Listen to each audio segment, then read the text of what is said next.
All right, there we go. Shalom, aloha. I'm here for the new moon activation. So this is exciting. We're stepping into a new month, new cycle. Whew. Time to leave behind the old and see what is in store for us now. All right, so I'm set up here in the desert. Super hot, but we've got a lot of nice clouds. The last few days we've had clouds, and it's like a dream in the desert to have those clouds. And we even had a little bit of rain, which, I was definitely celebrating and dancing around about, because that was much needed after a long dry spell. So while you guys are tuning in, I'm just going to go ahead and start shuffling the deck and shuffling your energies right into the deck.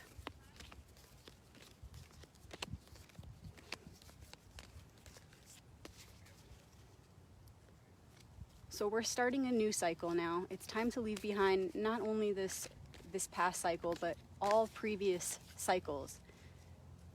Knowing that we've done our best to integrate all of their lessons. We're here now, present in this moment, ready for what is to come next. Not stuck in a situation that we experienced 5 months ago. Not stuck in an experience from last year. In this moment, I request from the universe that none of us tuning into this message are stuck in any way, shape, or form.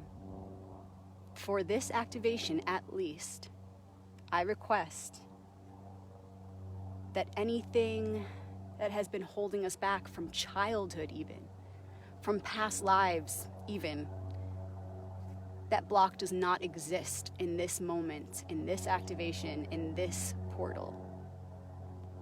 All you have to do is ask, and you receive.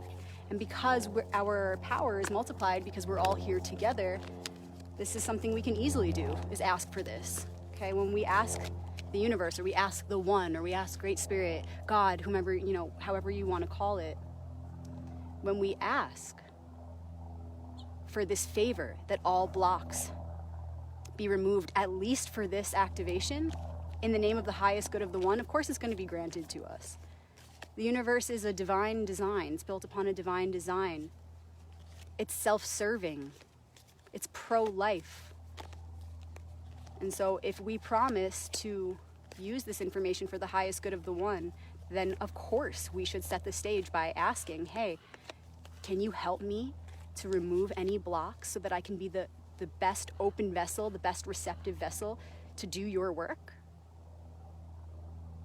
And that, of course, includes childhood wounds, past life stuff, because we're asking that all blocks be removed so that we can be as open as possible. So let's do that. Let's know in this moment that, of course, it's absolutely possible for our wish of all blocks to be removed, to be granted, in the name of the highest good of the one.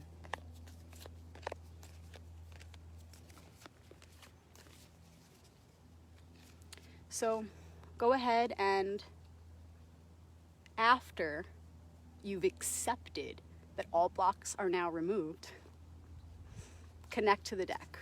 Okay, you can send a thread of light from your third eye to the deck. You can send it from your heart to the deck. You can do any sort of visualization. You can just pretend you're here. Whatever you want to do. It's your imagination, so use it. Now that we're all here, present, and our blocks have been removed, we are open and receptive vessels, ready for the divine transmission to take place. Let us recognize that this space we have formed here, energy cannot be created or destroyed. It can only be transformed. So space already exists. We don't have to create anything.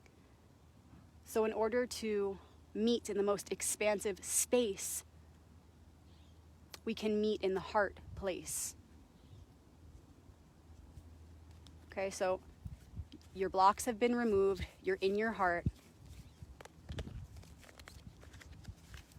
One of my favorite rabbis, he always says, open up your heart in the deepest way. Open up your heart in the deepest way.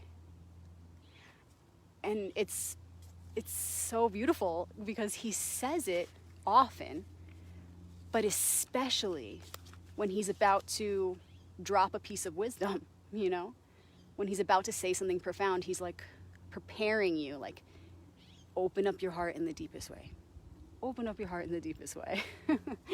And I love that. So I'm inviting you to do that now. Open up your heart in the deepest way.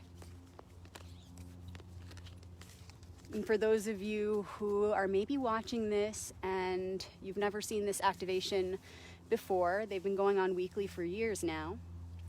And the moon is only used as a time measure. It's not actually about the moon. It doesn't have anything to do with the moon. The moon is just an easy way for us to unite 4 times within the monthly cycle. And for those of you who have never been into tarot or who have thought the tarot was the devil's work, I invite you to just see from a new lens. Every being is different. Every being has different medicine to offer. It's what we do with the medicine. It's how we deliver it that makes all the difference. Everything is enlivened by purpose when we're doing it for the highest good. So if what we do here with these tarot cards, with these archetypal characters, is enlightening for the one, feels of the one, then how can it be wrong? So I just invite you to open up your heart in the deepest way and see how this can be a new experience. It doesn't matter how many tarot readings you've gotten or how many healers you've watched on YouTube or, maybe you've never even heard of tarot. But just be present and feel into what it is.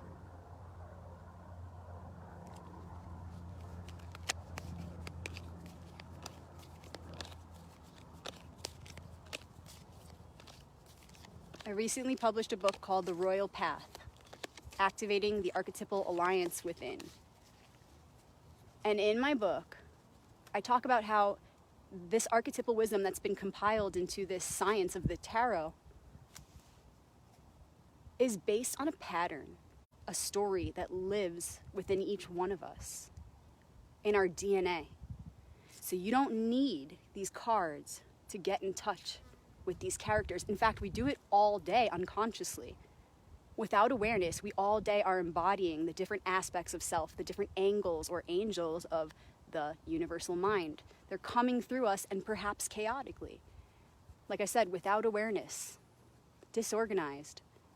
And the tarot only helps you to understand those different parts of yourself, to form bonds and relationships with each of these parts so that they can coexist harmoniously within you, so that they can become an alliance inside of your own heart. And then you, working together with them, forms an even greater alliance, so that we are the vessels to bring forth the product of their harmonious union. So I invite you to look at this activation as very different than any other reading you'll ever experience. This is a very special gift for the collective. I look forward to this every week. I get so much out of it, and if not one other person did ever, I sure do. And that's the only reason I'm still doing this, because it's for my growth. So I hope that you get something from it too. All right, so now that you're open and receptive, we're all open and receptive here together, creating this awesome energy, tuning into the infinite expansiveness of the heart space to provide the most room for this information to enter. We're ready. So it's the new moon, so it's a new beginning, it's a new cycle. Tomorrow's the new moon, to be exact. What are we stepping into this month?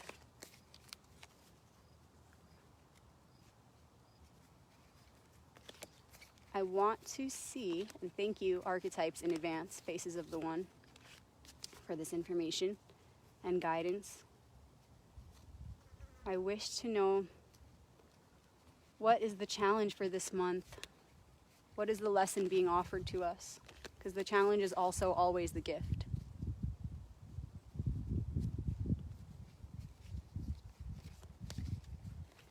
And who is the ally?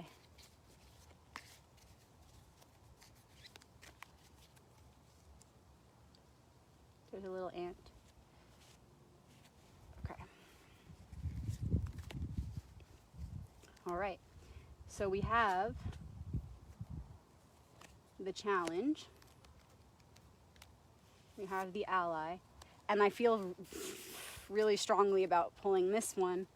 How should we best deal with relationships this month? And that one, I don't know, I just got the intuition to pull that one, but that one's really going to be about all relationships, not just the first one that popped into your mind right now, which is your romantic partner, or maybe the struggles you're having with your mom. You know, I'm sure somebody popped into your head when I said relationships, or when I say relationships, I'm sure someone comes to mind first. And of course it's going to be about that person, but you see, it's going to be about all relationships, because everything is self. So everything is relationship with this self. So sort of like if you're looking at the zodiac wheel and you see Aries on one side and you see Libra on the other, Libra representing relationship, Aries representing the self, it's you in reflection. So this is going to be a theme that is behind all of your relationships right now. So I invite you, of course, to start with the person that first came to mind. But then think about how this energy might be manifesting in all your relationships. But we'll get to that one last. First, we're going to see what the challenge of the month is. Challenge and gift.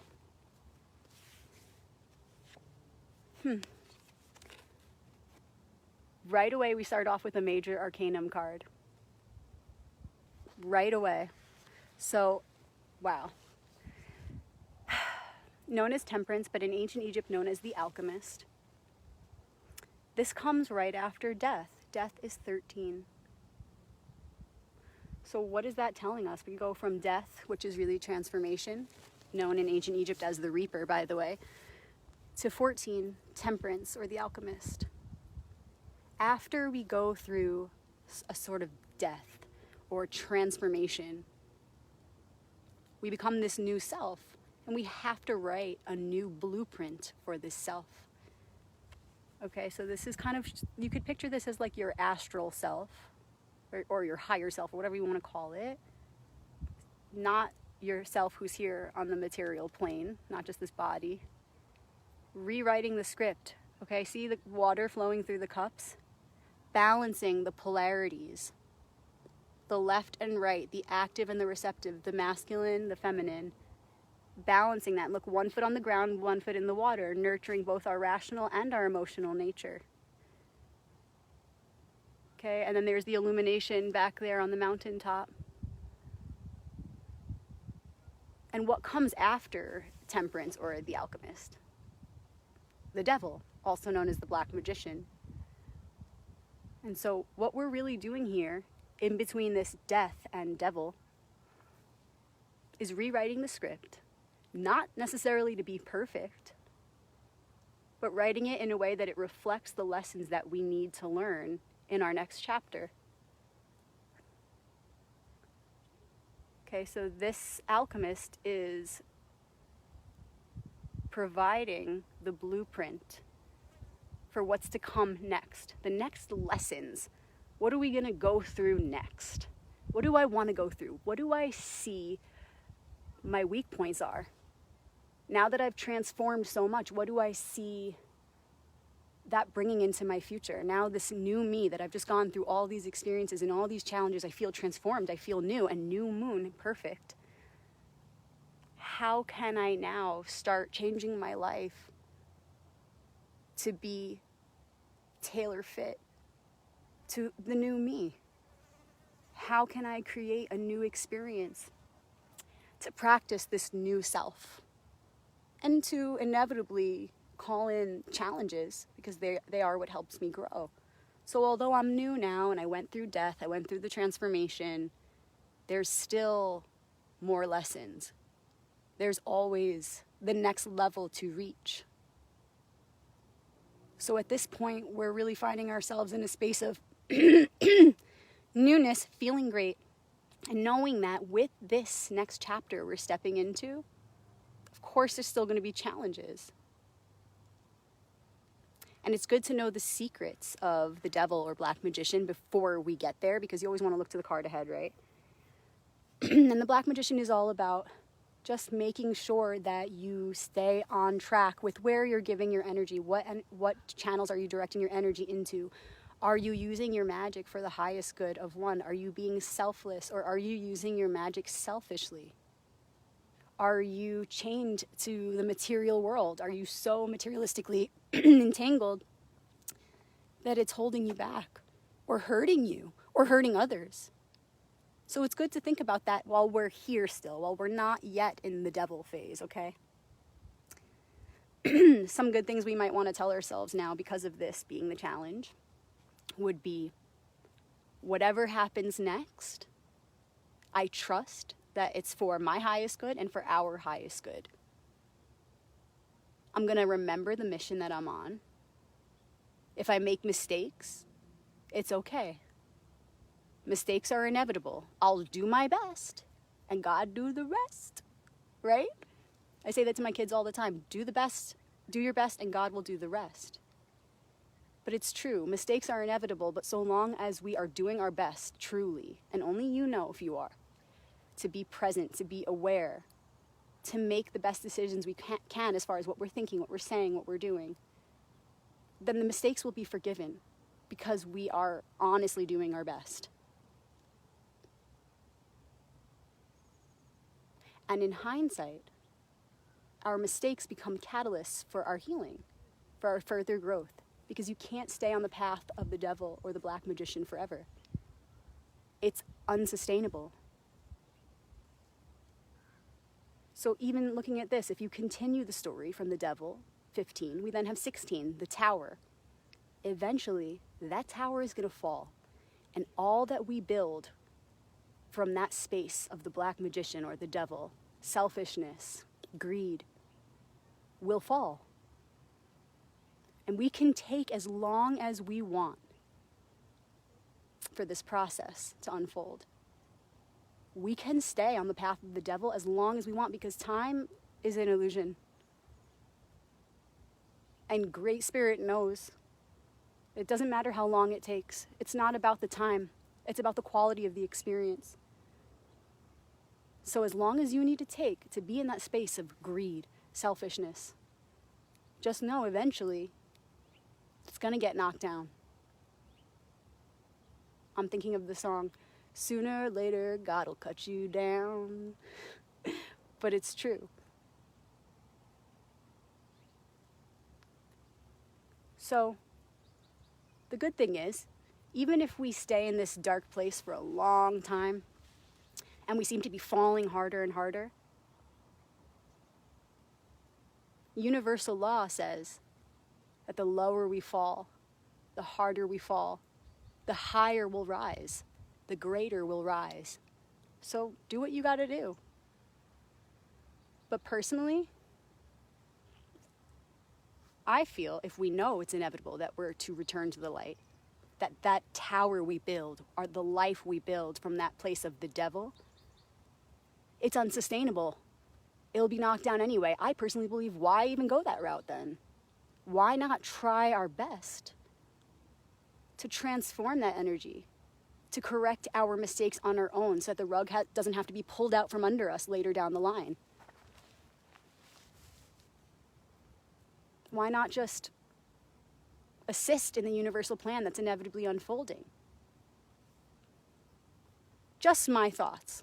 So again, you can fall as hard as you want. You'll only rise in proportion to that fall. But I don't want to wait around for that. I want to do my best to keep rising each moment.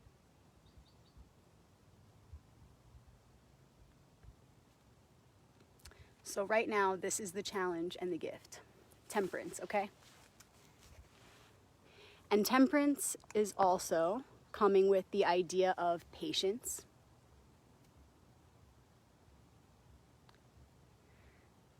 trust in the divine plan, Remembering that we're going to keep rewriting and rewriting the story because it's infinite. Okay, so a little more on what we want to tell ourselves as we go through this challenge. I'm connected and protected. Wherever I go from here, whatever chapter this is that I'm stepping into, it's perfect. I will do my best.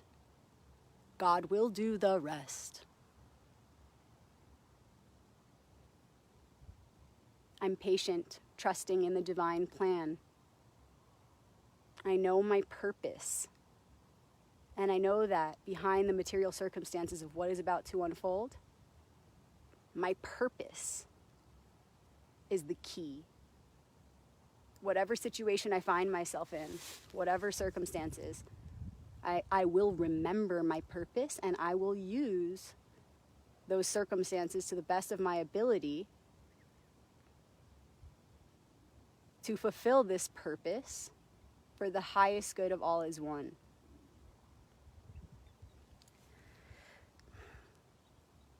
Okay. So just want to, because I see Andrea here was asking, alchemy sounds way more fun than temperance, am I right? I actually love the word temperance. I love the Egyptian names, which is why I wrote them on there too. But temperance is the same as the alchemist, because temperance is ultimately the force that's behind the alchemy itself. Temperance is that ultimate moderation and balance, which is the key not only in the tarot, but in the alchemical process, in the creative process that's back of all things. So in this way, you can see how this angel of temperance is adjusting the frequency for your next experience, adjusting your frequency so that you can attract the right frequencies to help you get to the next level, and then the next level, and then the next level.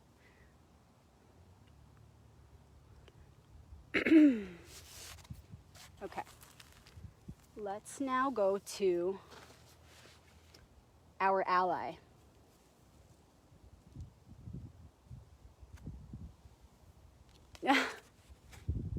Ooh, yes, yes, yes, yes, yes, yes, yes, yes.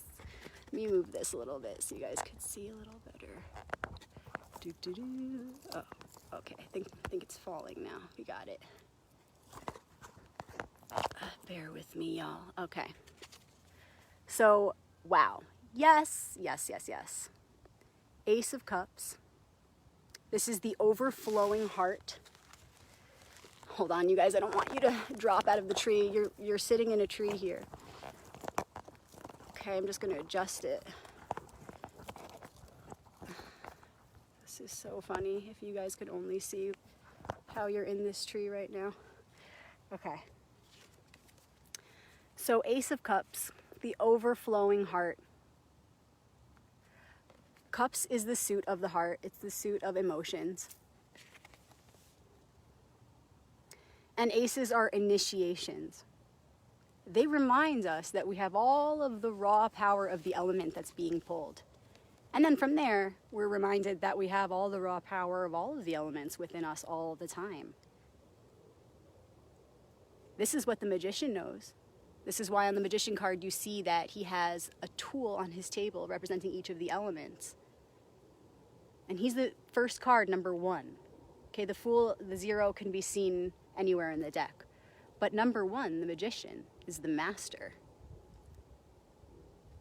We're starting off the story of tarot, the journey of tarot with the magician, because he has all the tools and he knows that's all he's going to need to get through the story. He has everything that he needs right there inside of him. So here we are reminded that we have all of the raw power of water, the heart, to get through whatever comes next. So as we move through this challenge, this is going to help us. Staying in our heart. Compassion is key. Kindness is king. Being kind is greater than being right. This has been a theme in the last few readings. And I just want to say that I've observed, and I know you all have too, that the craziest part of all that's happening globally right now is the divisiveness amongst the people. I see people being more mean than ever. People that were so close, people that were great friends, people that once happily coexisted are now tearing each other to pieces. A lot of that's only happening on the internet. Thankfully, it's not, physically tearing each other to pieces, but there's also the physical aspects. There's a lot of fighting going on. There's a lot of violence. But just, in our small communities, there's such a divide. And it's so important to remember kindness over being right. Everybody's always going to have different opinions. That's life. So are we going to sit there and point out all of our differences? Because we would be literally sitting here forever if we did that. But instead, if we could prioritize this,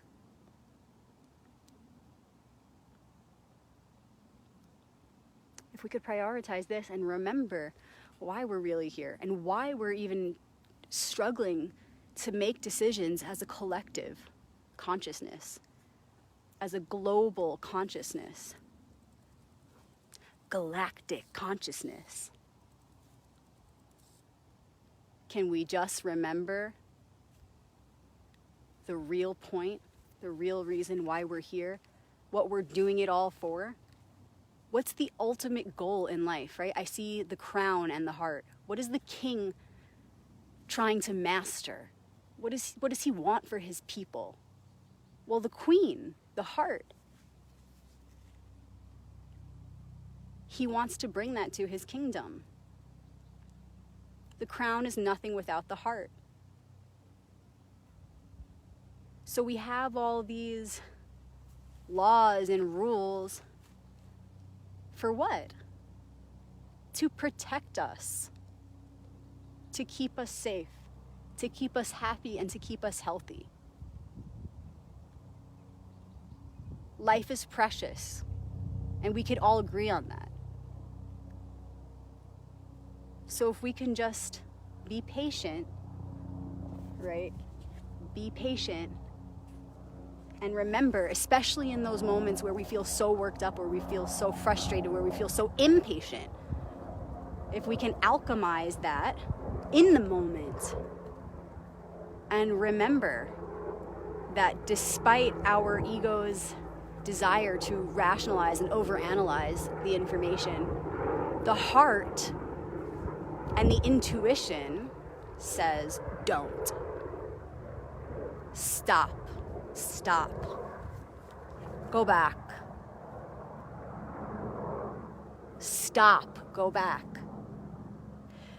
And I'm telling you, and I'm sure you know, and I know from my own experience, that this happens all the time, where the ego is like, but, oh, but this, but that, but he said, but she said, oh, but we should be angry because we were done dirty, that person lied, or, we need to seek justice. I mean, the ego will tell us all kinds of things that could even make sense rationally. But our rational nature, like the crown, is nothing without our intuitional nature, the heart.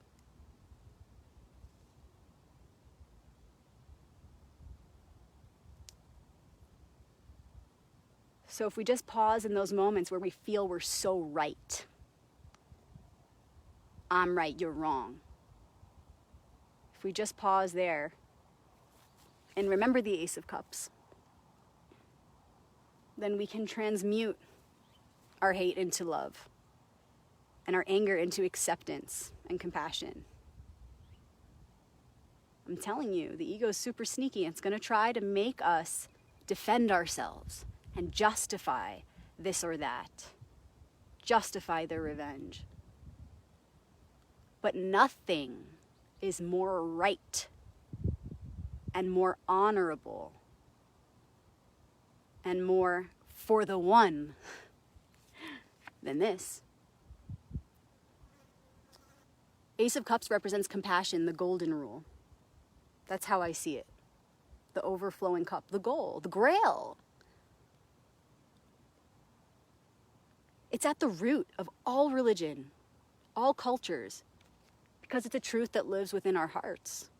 There's a metaphysical science to compassion. It's what unites us. It's the one ideal that we should all be prioritizing. It's always the honorable thing. And compassion doesn't leave out yourself. So I'm not saying to just sit there like a punching bag for people, to get kicked while you're down. You have to take care of yourself too. It just means doing your best to be understanding, to be loving, to be forgiving.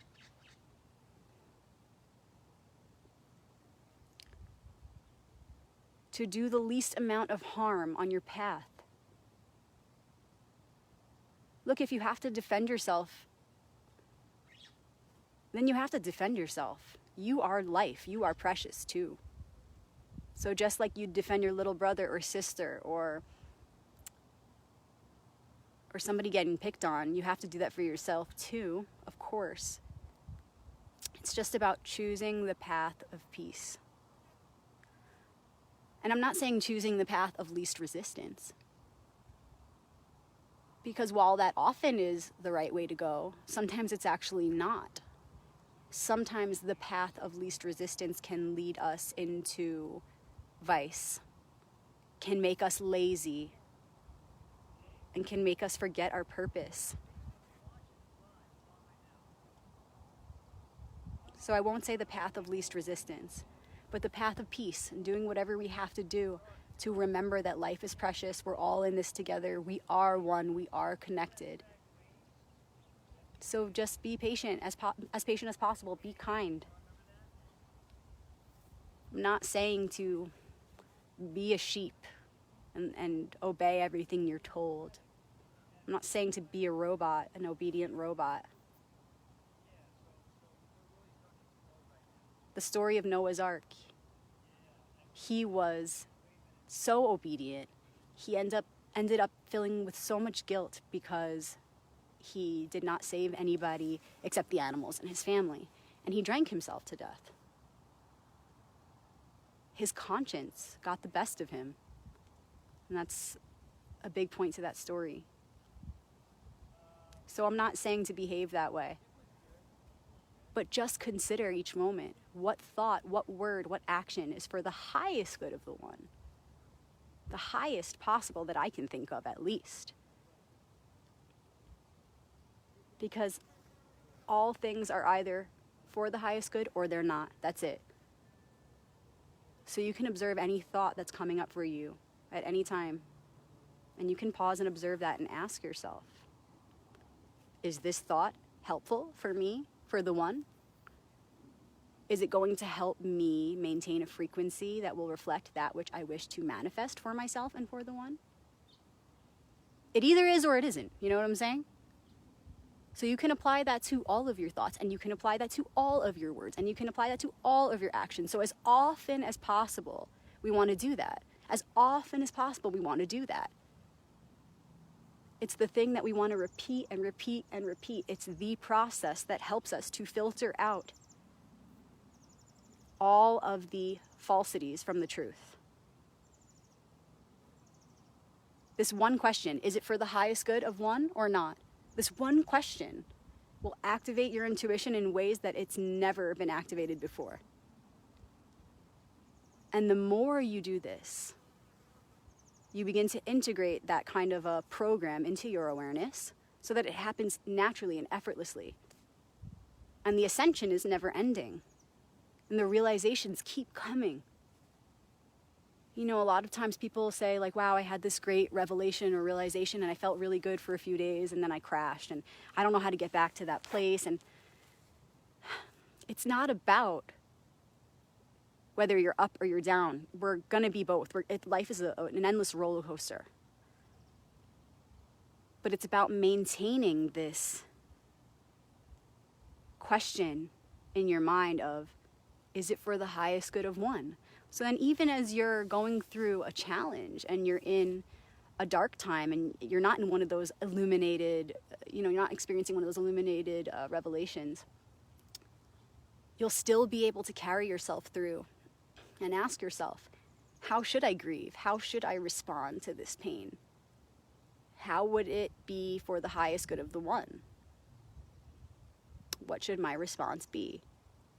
This is a guidance system, a simple guidance system that anyone can use in any experience, whether we're going through a positive or a negative experience. We're the only ones judging whether it's positive or negative anyway. So try it. Yes, you have to be obsessive with it. If you want your intuition to be activated, if you want your psychic abilities to be activated, yes. You must do that then. There's no other way. There's no other way. If you really want your psychic abilities to be activated, and more, like I said, it's a never-ending process, just gets more and more magical, then you have to really obsessively watch your thoughts. And it can be fun. It's not tedious, it's fun. Somebody hears that and they're like, oh, I have to obsessively watch. Well, I don't know if I could do that. Well, you obsess over your weight all day. Well, you obsess over the problem that you're having with your mother all day. Well, you obsess over that one thing that happened to you 6 years ago. You obsess over the shit on the news.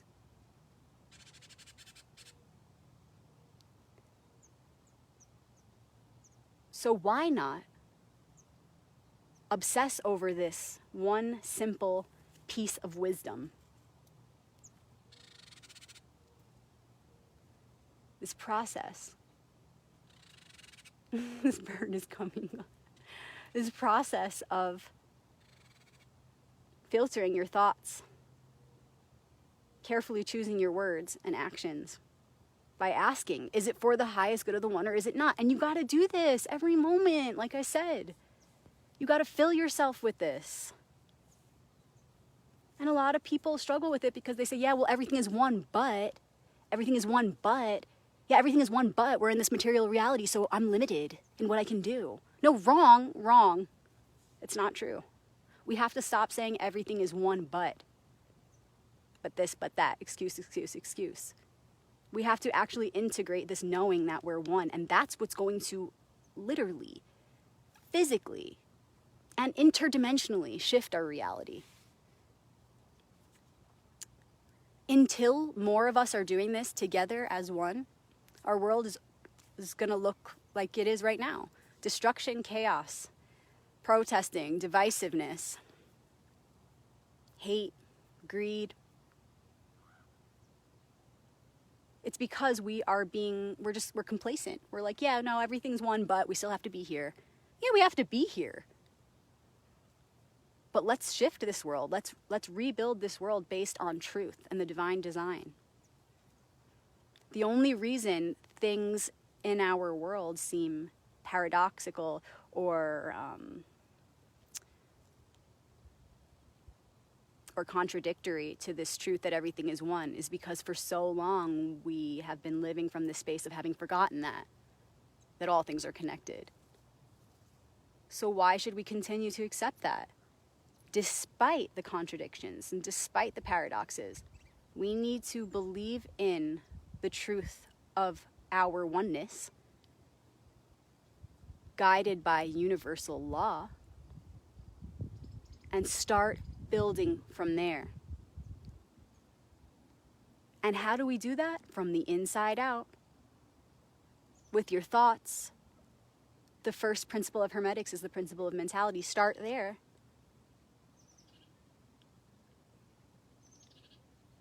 We are a collective universal mind. So we have to close our eyes and start there, in that timeless space. Balance begins within, and it's manifested without. Okay, that was a deep rabbit hole there. Let's go for the third card now. So this third card is relationships, and how should we respond to relationships right now? What's the theme going to be for our relationships specifically? And so far we have Temperance, Ace of Cups, Five of Swords. And this one came up in the last cycle too. Okay, this is spot on for relationship, I feel. Feel free to let us know in the comments how you're resonating with it. So, look at the image. Okay. This is saying that we might have gotten what we wanted, but we don't necessarily feel complete. We're coming to an end with certain things in our relationships, but we don't feel like it's actually complete. We feel disappointed. We feel let down. And it's time for inspiration. We need to be inspired in our relationships. A hidden key to the number 5 is inspiration. We need to pick the pieces back up. Those swords are like our thoughts. We need to recollect them and rearrange them so that we can navigate the challenges of our relationships with more enthusiasm, with more excitement, with more intention, with truth. For some of you, it could be a little less dramatic, where nothing's necessarily coming to an end. Everything's just kind of been all right, but you've been feeling a lack of excitement in your relationships, a lack of joy, of magic in your relationships. It's just time for all of us, no matter where we're at, whether it's happening very dramatically or it's manifesting in more of a neutral way. It's time for us to remember to have solid intentions within our relationships. A big way that we can help this process along, and an easy way that anyone can do, is to visualize and feel what you want to manifest in each of your relationships. So have fun with it. Take your time. Do it when you're the most receptive, when you're waking up, when you're going to sleep, when you're meditating, after yoga, whatever. When the energy's flowing and you're receptive. See your lover, your mother, sister, brother, friend. Maybe see how you're going to respond to strangers in the future. But really make sure you are setting clear intentions, planting specific seeds for each of these relationships. If we're not doing that, it's no wonder that we're feeling a little unsatisfied or feeling not as connected. If we wish to go deeper with our relationships, which we do, and the ally is going to help this month. If we wish to go deeper with our relationships, which are the key to our healing, all of our relationships, then it would be wise for us to integrate this message and to begin to set clear intentions for all of the relationships in our lives. Like I said, you might even want to picture how you're going to respond to strangers. How can you see yourself interacting with the world around you? And then you can look at everybody in your close circle. So the people you spend the most time with. Who are the people you see on a regular basis? Focus. Make sure you're focusing. You're dedicating time to meditate on what it is you want to manifest in those relationships. How you want to feel. How you want to make them feel. What you both can bring to the table, especially in regards to healing. So if there's a challenge you've been going through with any of your relationships, now is the time to really set your intentions to begin to heal that. Don't be afraid. We're being called to go deeper with all of our relationships, with all of our relations, within the one. And the best way we can each individually do this for the collective is by looking at those relationships in our lives that are, the ones we give the most of our awareness to, the most of our time to, the most of our energy to. In that way, our relationships become a ritual that ripples out to the macrocosm. So our microcosmic relationship becomes a reflection of the macrocosmic Great One relationship. And that's where we can actually do work in a practical, realistic, grounded way by utilizing our immediate relationships as a ritual to do work for the One. So don't be afraid. Whatever you need to do to go deeper in your relationships, now's the time. If you feel you need to let go of a relationship completely, and that's what will bring you fulfillment, like maybe you feel like you've just made up with someone, a friend or an enemy, but it doesn't feel right for you, you can still let them go. Whatever you need to do to feel whole and feel complete. And you can do it with compassion. It doesn't have to be some train wreck, so don't be afraid. Whatever you need to do to be your best self, you got to do it. So don't be afraid. Think about each of your relationships and how the dialogue can help to heal the one, how it could be for the highest good of the one, like we just spoke about, right? Because everything that you're thinking about that person before you even interact with them, you got to ask, is this for the highest good of the one? And then when you approach them, everything you choose to say, you first have to ask, is this for the highest good of us and us as one? And everything you do together in the relationship, however you two combined are choosing to relate, the activities you participate in together, the adventures you go on, are they for the highest good? So our relationships give us that chance to call in the ally, unconditional love, compassion,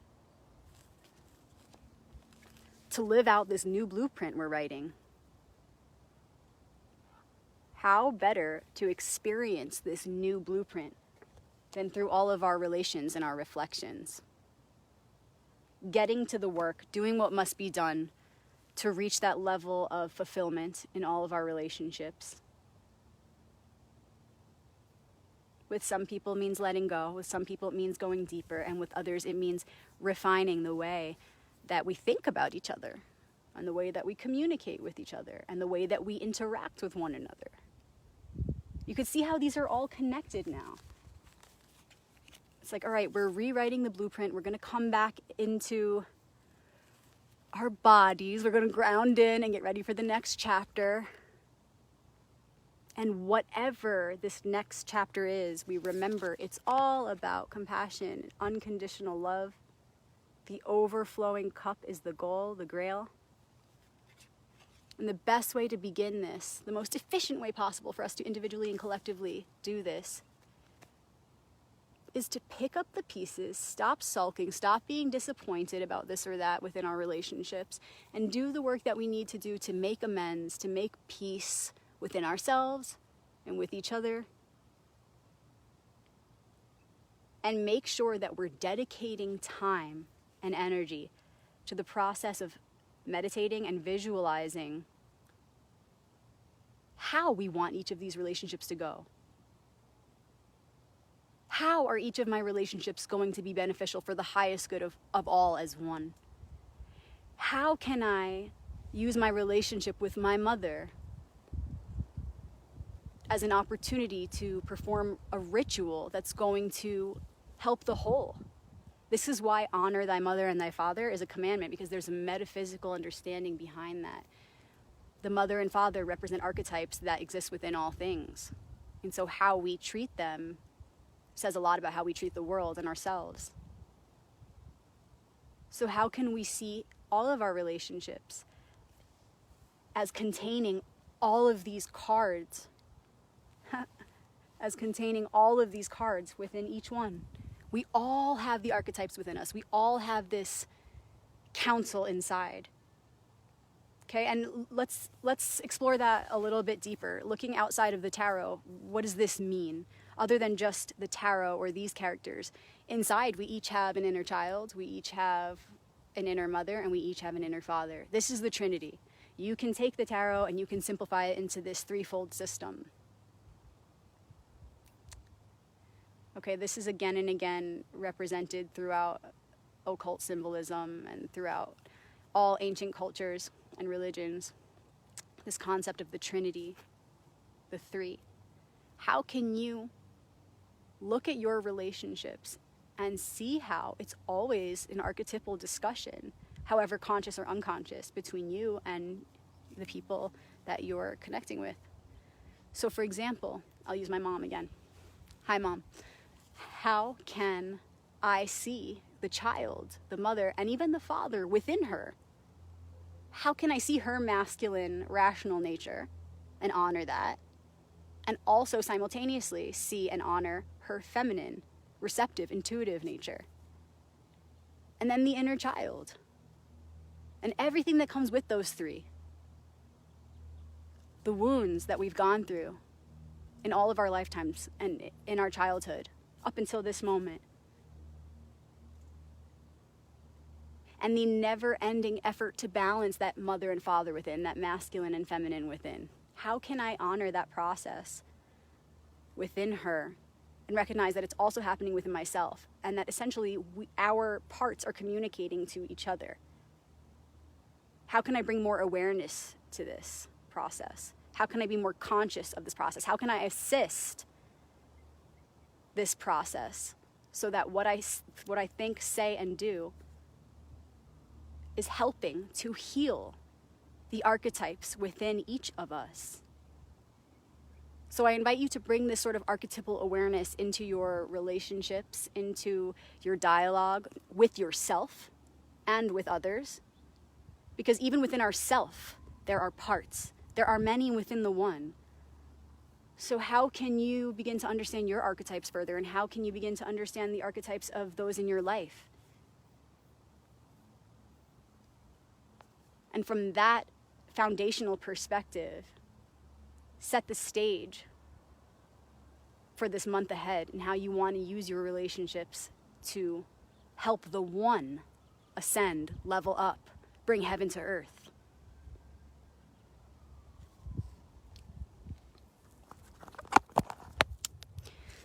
Just show you guys where we're at right now, in the dry desert under a tree. Thank you all so much for tuning in to this activation. We're still doing weekly classes every Wednesday, 11 a.m. Arizona time. We are up to card number 8 in the Major Arcanum, which is the Balance or Justice. So reach out if you want the link for the Zoom class. They all get recorded and uploaded to a private folder. So every class that we've already done is available. If you want to purchase my book and don't want to do it through Amazon, I'm happy to send you a copy personally. I've been making some pretty cool altar tools, little magician's kits, tiny mini Egyptian tarot decks. If you want to see what those look like, you can feel free to check out my wall. If you guys aren't yet subscribed, I do have a YouTube channel. You just go to youtube.com/RebeccaMagic, just like it's spelled here on Facebook, and hit subscribe. And that way you will get notifications whenever I do these activations and upload them there. So if you want to catch the live, you kind of got to follow me here on Facebook, and I'm pretty spontaneous, so you never know when it's going to happen. But it's always going to be the day of the new moon, first quarter, full moon, final quarter, or it will be the day before. So look to the moon and you'll know when we're going to do it. All right, you guys, thank you so much for opening this portal with me. And I look forward to this next chapter now that we've rewritten the blueprint individually and collectively. Ready to honor all relationships, bring our awareness fully into our bodies, carefully choosing our intentions, seeding our intentions into the future of the unfolding of our relationships. Also, I have a private group on Facebook called The Royal Path. So if you join it, we often elaborate on the classes in between them. We don't like to wait a whole week for the next class. We all want to share. So there's a lot of cool information that's being shared in that group. So feel free to join the Royal Path on Facebook. Okay. All right, guys, I'll see you next week. Enjoy the work. Make sure you remember it's also still play. Take care of yourself. Shalom.